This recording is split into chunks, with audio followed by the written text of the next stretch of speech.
Hi everyone, welcome to Dilli Rouge again. Today I'll be sharing how I created these gorgeous mandala earrings with an ethnic look. These have mainly two components, the faux stone elements and the main mandala focal element. So let's start with the faux stone technique that I used for this particular piece. For this I've used plain Oitra translucent clay, a bit of translucent mixed with eggplant alcohol ink, and translucent mixed with a tinge of baby pink clay, and very little of Oitra basic white. Also a bit of silver glitter and some silver flakes to give it hints of silver in the faux stone technique. The rest of the technique is pretty basic, where I'll be just chopping these pieces up, mixing them, twisting them, trying to give them an organic look of a pink quartz. I also use a thick plastic sheet for doing this technique, and you'll soon see why. This pair was actually created as a custom request to match a particular shade of one of my friend's dress piece that she wanted me to match it with. Hence, I've chosen the color baby pink and given it hints of silver, since her dress had a lot of silver and light pink in it. I'll now be mixing the Oitra basic white with the Oitra plain translucent. I have not added any color in this piece of translucent clay, and I will be trying to bring in veins of translucent and white because that gives a very nice organic look in the faux stone technique. And how do you get those veins is just by chopping them up, mixing them, twisting them slightly and giving it a marbling look, because once we marble it and then chop it, the veins look a lot more organic. Also, excuse my dirty hands, I just had a major incident with my alcohol ink right before I created these shades for the technique. So yeah, that explains the horrible purple patches on my hand, which I just can't be bothered to wash just yet. So I'll be speeding up a lot of the parts of the faux stone technique, since it's a very common technique and easily available out there. But if you still want to learn my tips and my tricks on this particular technique, please let me know in the comment section if you would want a separate video on this, and I would love to create one for you guys.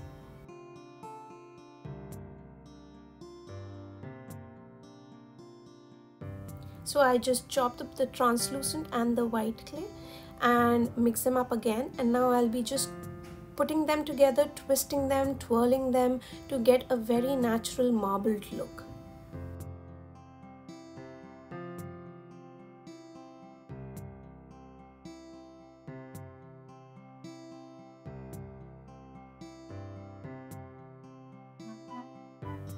Oitra translucent actually bakes with a little yellow tinge.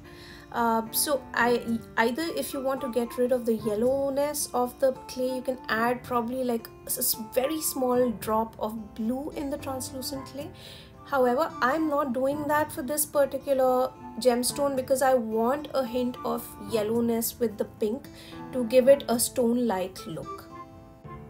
You can probably not see the difference between the white clay and the translucent in this camera, because the best effect of translucent only comes after it's baked.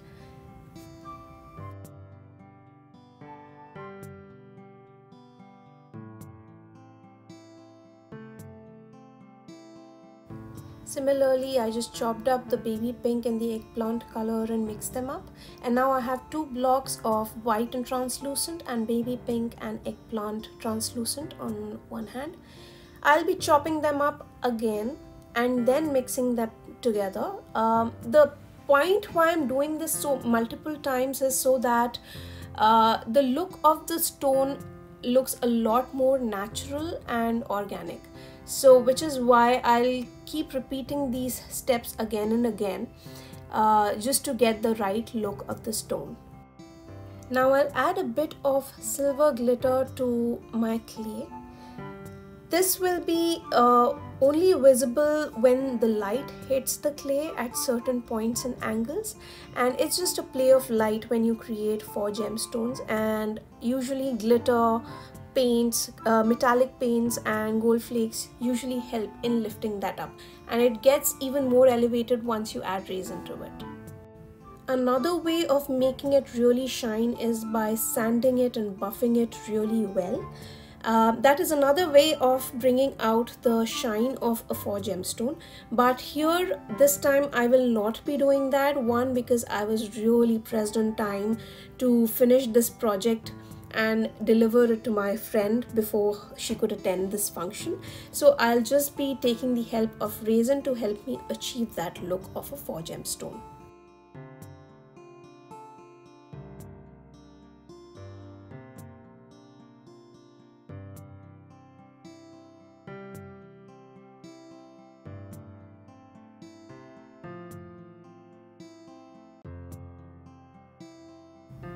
You can see now I just mixed all of them up. I chopped everything up, added glitter, mixed everything up and turned it into a block.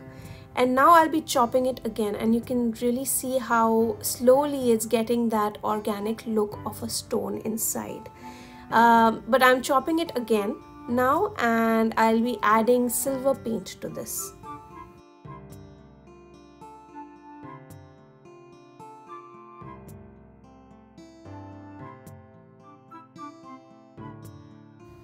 I'm using the Liquid Silver acrylic paint for this. This will only have the color silver in this pair, therefore only silver I'm using. I'm not using any gold flakes. I'm only using the color silver to highlight this particular earring. Okay, do notice that I'm using the thick plastic sheet that I mentioned earlier in the video. This entire process of mixing paint into the blocks is happening over a thick plastic sheet, because I hate wasting art supplies, and I feel that if we do this over a plastic sheet, there's a potential to save a lot more of the silver paint that we might end up otherwise wasting if we did this process inside a plastic bag, like you'll usually see in other places. So I mean, it's completely up to you. If you don't like being messy, a plastic bag is definitely a good alternative, but I choose to do this on a plastic sheet. Also, I wait for the paint to dry even on my hands, and I slowly peel it off, because acrylic paint easily gets peeled off of your hands, and I add that peeled part of the paint as well into the blocks and mix it up.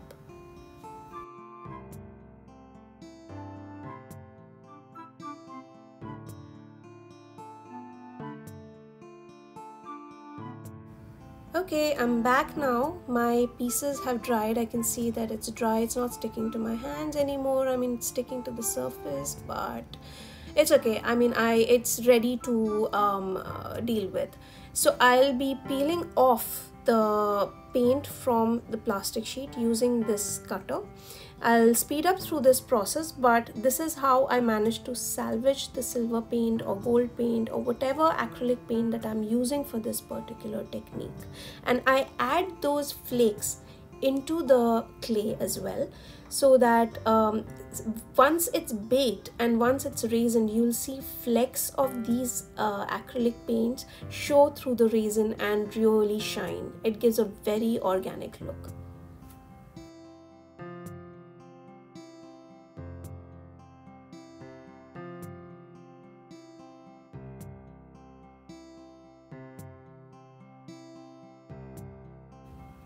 And to add more sparkle to this, of course, we have silver flakes. I usually don't use silver flakes if I'm using acrylic paint, but her dress was really sparkly and I wanted this piece to also sparkle. So what the hell, I'll just go with the silver flakes as well and go all out and give it all the sparkle I can.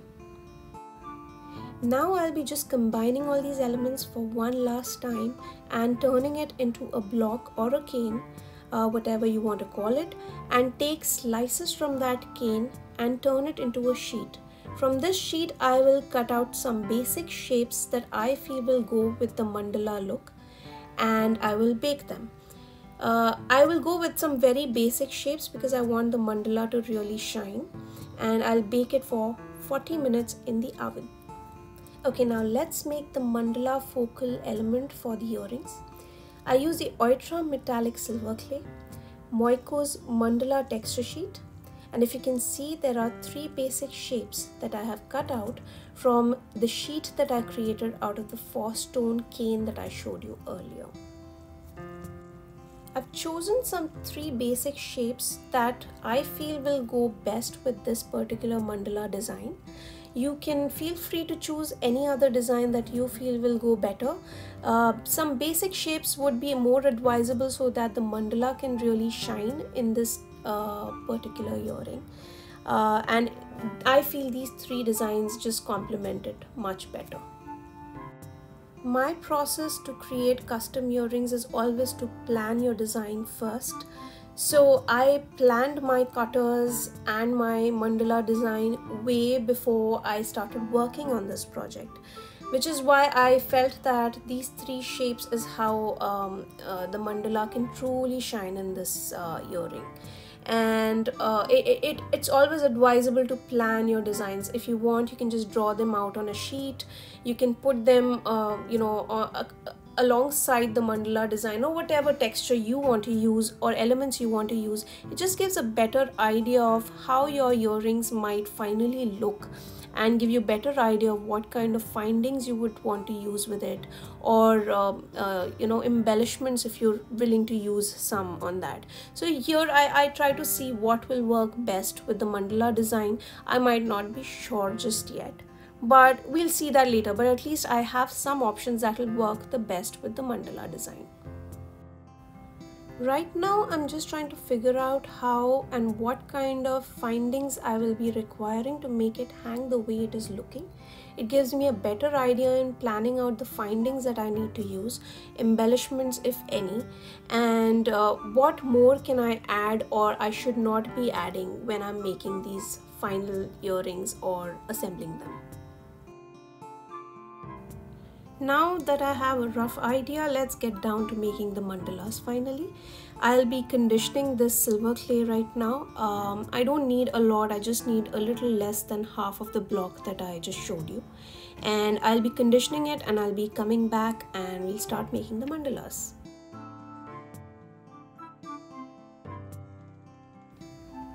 Okay, here I think I'm satisfied with how it's conditioned. It wasn't that difficult to condition this particular block.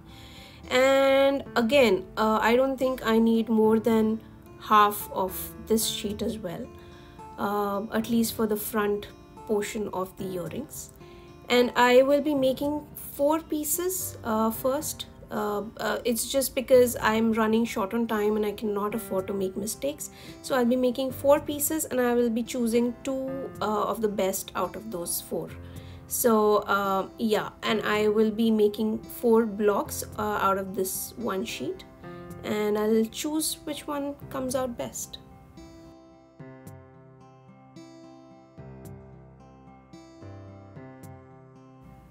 Okay, now I'll try to create my first texture stamp on this clay.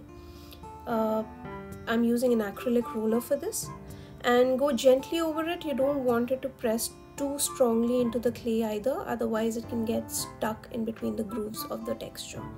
So remove slowly, and yeah, I mean that looks pretty good. I will have to just to ensure that my work is clean, I will try to clean it up if possible with a needle tool or a silicone brush if there are imperfections. Sorry for my head coming in the way, but I try to make it as clean as possible while it's not baked, because that is the best way you can get very clean pieces. And I will try to manipulate it a little to see if it is completely fine. And I said I will be making 4 of these. Out of the 4, I will choose 2 of the best, and I will be using those 2 pieces for the earrings.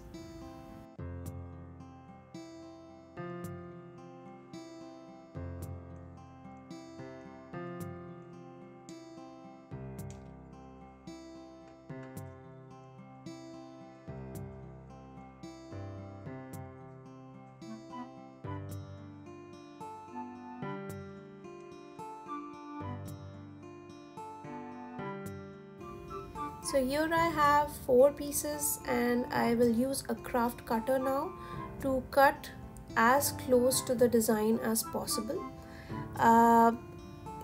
This can be a little imperfect in the first go. You try to clean it up as much as possible and get as clean a cut as possible. This is where your skills come into play and practice comes to play. So practice, and that's all I can say here. Just hand cut. If you're not comfortable with hand cutting it, you can just use a circle cutter and just take a clean circular cut out of this. But I wanted the edges of the mandala, which is why I'm going for a hand cut look. And I will try to be as careful as possible with my cutter and get as clean a cut as possible. And I will neaten it up with my tools to give it a very clean look.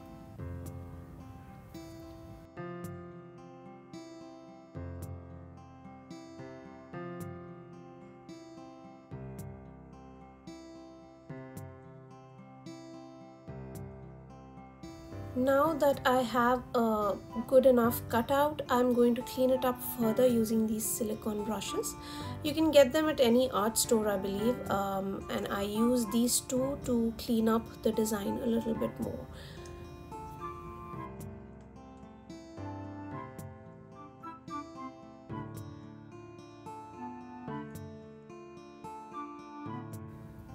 This can be a little time taking, but it's really worth the effort because the final result will look absolutely finished and without any rough edges.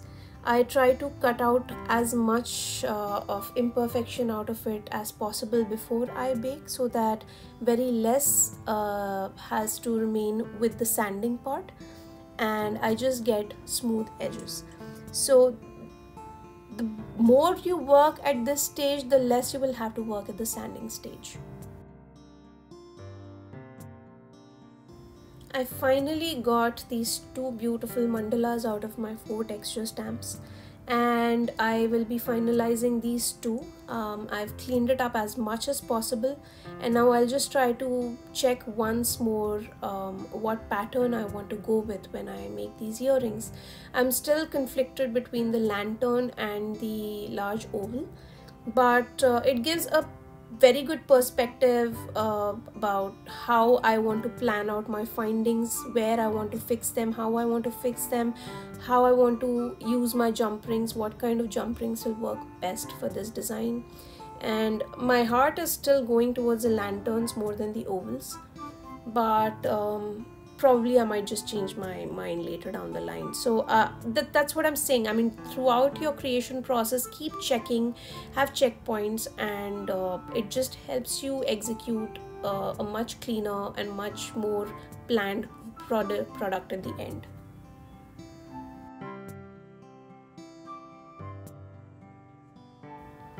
Lantern, oval, I'm not really sure. I mean, I don't know, maybe the lantern's better. I think I will go with the lantern because it just works better. Okay, getting back to the mandala now. Now I'll be adding some mica powder to only the center of the mandala. The thing is, it has to give a very oxidized look, which is why I'm not completely coating it with gold mica, and I'll be going easy on the gold mica because I still want it to look silver, and gold is only being used to highlight, so only the center will be coated with the mica powder. Now I have this wonderful assorted glitter with me, which I will be using for the center part of the mandala. I'm thinking either the white or the silver glitter might do better to give it a good look, but I'm just thinking, I mean, there is very less pink happening there, so I wanted to go with the pink. So I'm not sure, maybe I will go with the silver. I'm not sure. Yeah, I think the silver would look better, or something else. Let me just see if I have a pink. Would the pink look better in the center? Yeah, I think I'll go with this silver mixed with pink. It goes the best with the look and the dress color. So I will be mixing this one. Yes, yeah, this will work much better. And I'll be mixing it with some liquid clay. See, it has nice flecks of purple pink in it with silver, so I think this will look better. So I'm using this glass block that I have. I use it for a lot of purposes. You can see it's already cracked. And this liquid clay, I'm using the Fimo liquid clay for this. Fimo because I feel in my experience it is far more transparent, translucent as compared to other liquid clays, and I'm just comfortable using it. I'll be mixing the glitter with the liquid clay. Meanwhile, let me just clear up my space. If you had a look at my workspace right now, I think most of you would faint because I'm a very messy worker. So I try to clean up my workspace as much as possible. Anyway, let me get back to my focal point. So I'll be mixing it on this glass slab. Not a lot, a little bit of liquid clay and just a little bit of glitter into that.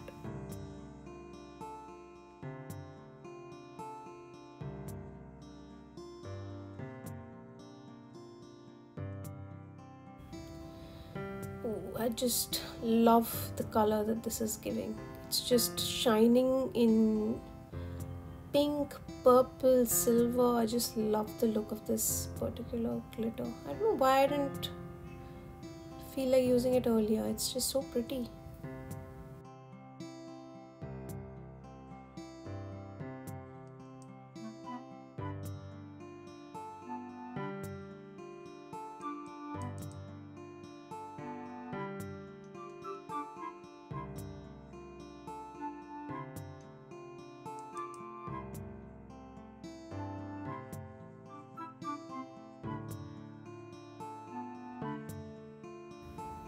So now we just mix it up really well so that it's equally basically homogeneously mixed, and we just add it to the center of the mandalas.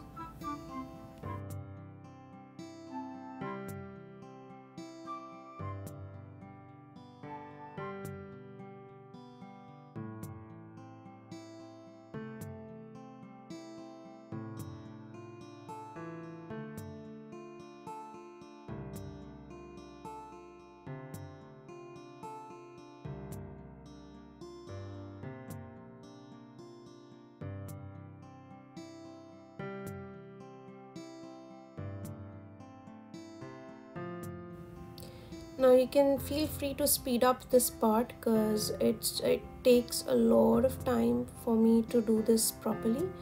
The point is, yes, you have to be very careful so that it doesn't go out of the boundaries, and I'll take my own sweet time to do this. So yeah, you can speed up a little more. I shall speed up this part of the video as well so that you guys don't fall asleep.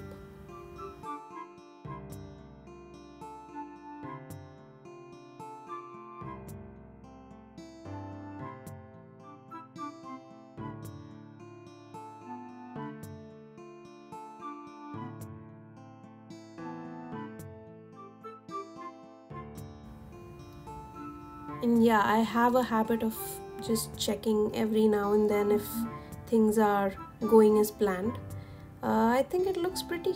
Yes, I can see this becoming the beautiful earring that I had envisioned, and this is how the mandala is looking after I filled up the center. So you see how the gold is slightly understated, it's not really out there, it gives a very slight oxidized look, natural oxidized look, and I bake it for an hour and let it cool down in the oven. Now we need to do the backings and the findings of the earrings because we've already figured out how the structure of the earring is going to look. And this will give us much better idea about how my eye pins should be facing. Should they be facing front? Should they be facing sidewards? How the jump ring is going to fall? So these are the structural issues that you might face if you don't plan it well in advance.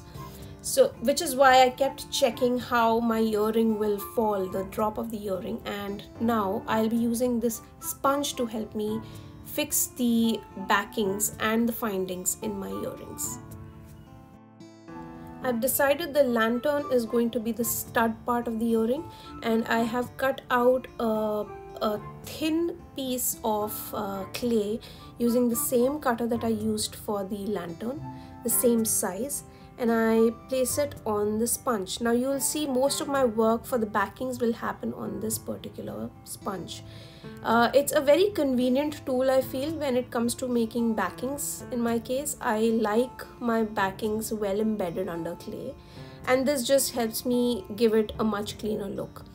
So this has been cut out of a clay at setting number 3 on my setting number 5 on my pasta machine. So it's a really thin layer of clay, and I'll be using this screw pin to add a loop under the lantern, from which I plan to put a jump ring.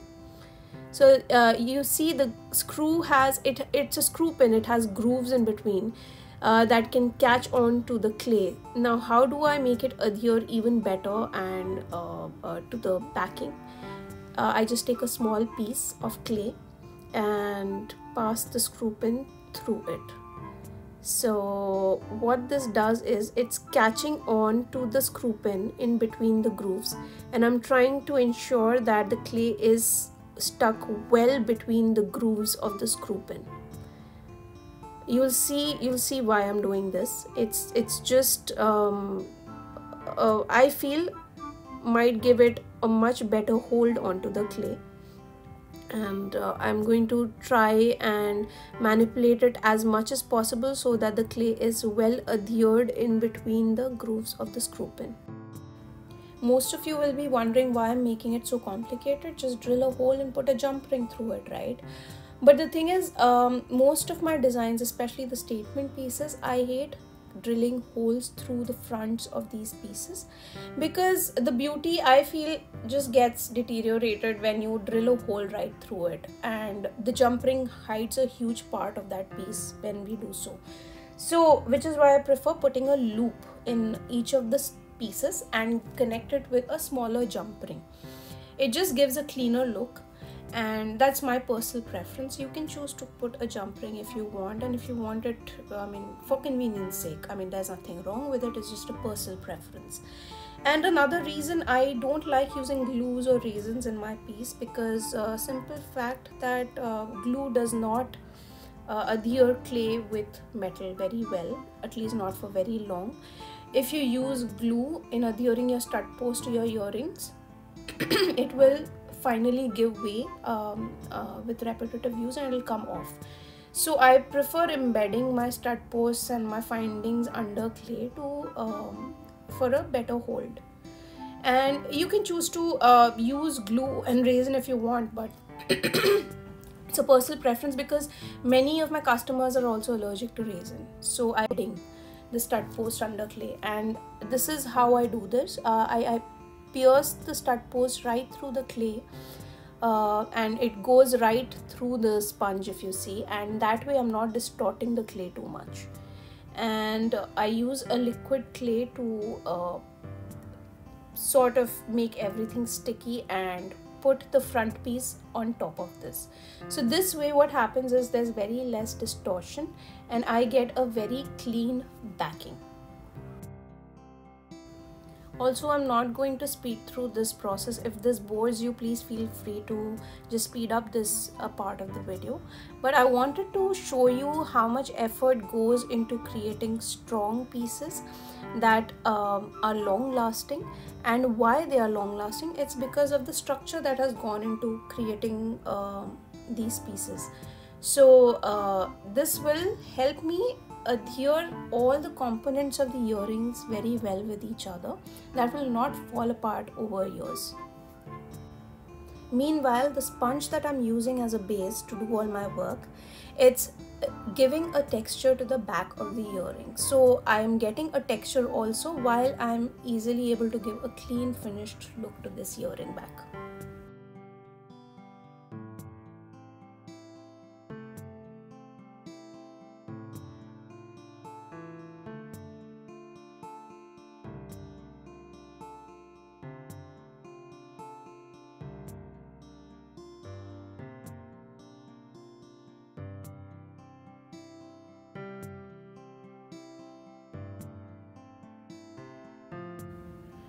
Now I'll just place this top part, the front part, onto the structure that I created, and I'll press it down. While I do that, my backing is easily getting textured by the sponge, and meanwhile I'm also adhering the back of the earring to the front in a very clean manner.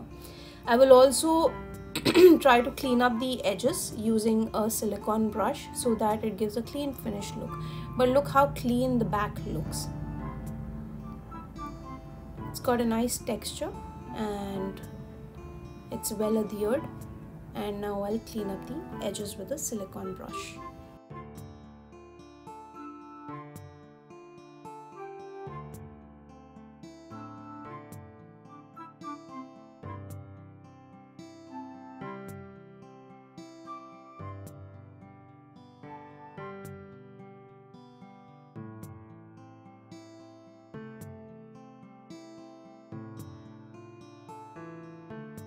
So I've finished the backing for both the stud posts.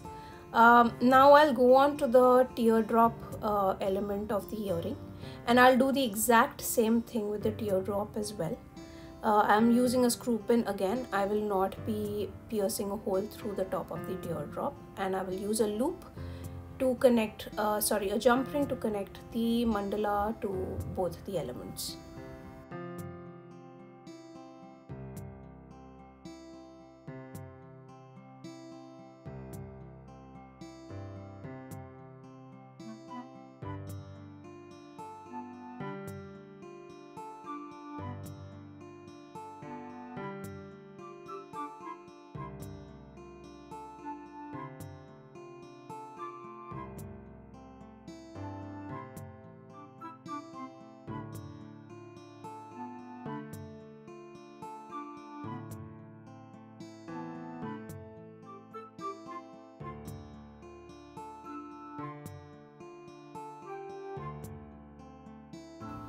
So I use the exact same method for the teardrop minus the stud post, and now I have a clean backing to this as well that goes in sync with the top part, that is the stud part of the earring. And I follow the same process for the mandala as well. Whatever connectors I wanted to use for the mandala, I use those connectors, and I use the exact same method to embed it under the clay.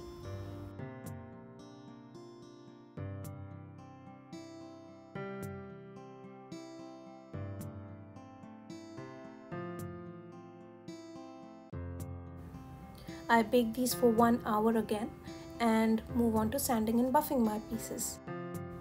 Won't be boring you guys with the sanding and buffing process of these because this takes a lot of time, but I want to point out in the Faux Stone technique, whenever I use the UV resin, I do not waste a lot of time on sanding and buffing. I only sand the edges.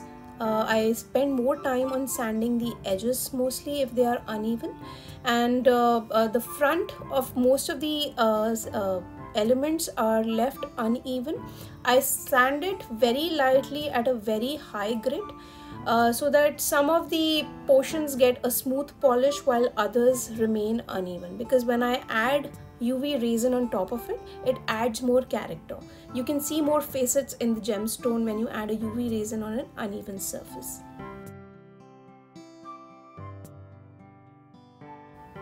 Now that I'm done sanding and buffing these elements, I'm going to move on to the UV resin part and finish these pieces and assemble them. So if you can see, I've used some pink glass beads under the mandala just to give a little sparkle.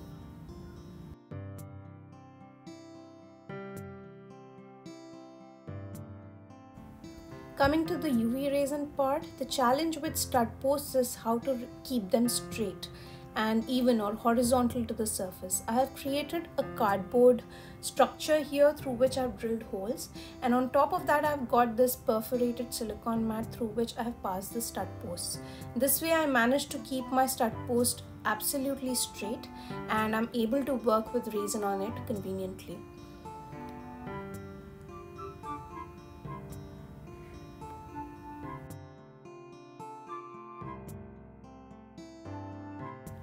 Meanwhile, for my other pieces, I use a regular silicone mat. In case your pieces are not staying level or horizontal to the surface, you can use bits of scrap clay and stick it under the piece to level it out and make it absolutely horizontal to the surface, and then work on top of them without fearing spillage.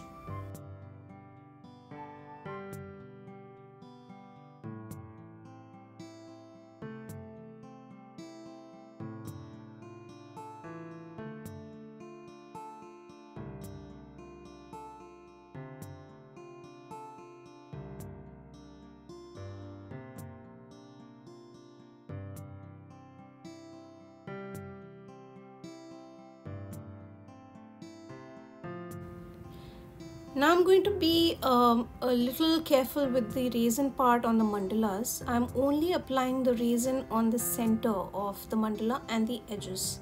I'm going to leave the middle part of the center, between the center and the edges, empty, just to give it a more uneven look and more character, so that when the light reflects off of it, you get a very nice effect. So only the center and the edges is what I'm covering with UV resin.